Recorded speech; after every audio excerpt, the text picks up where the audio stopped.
Nag-slice ako dito ng pipino. At meron tayo ditong Korean seaweeds.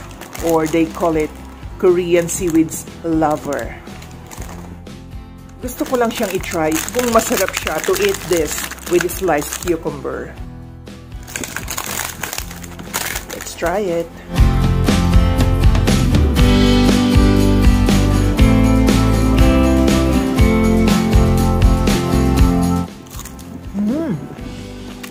Sarap guys, try nyo.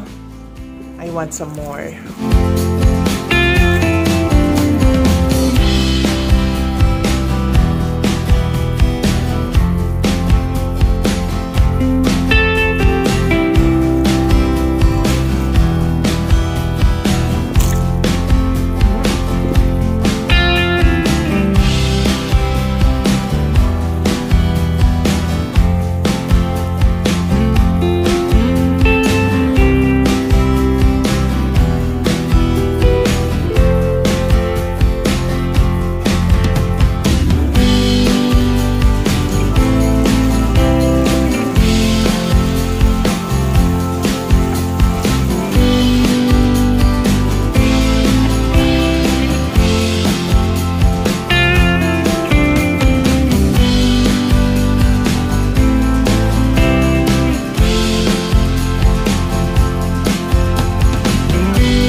Sabaw niya guys, yan yung pinaglagahan ko or pinagpalambutan ko ng liempo.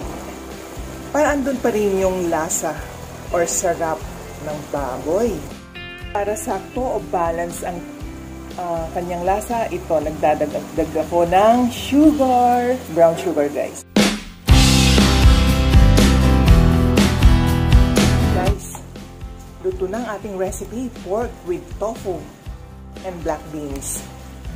Ay nako, ang sarap na naman ng niluto ko. Bakit kasi ang galing-galing kong magluto? Char! Kain po!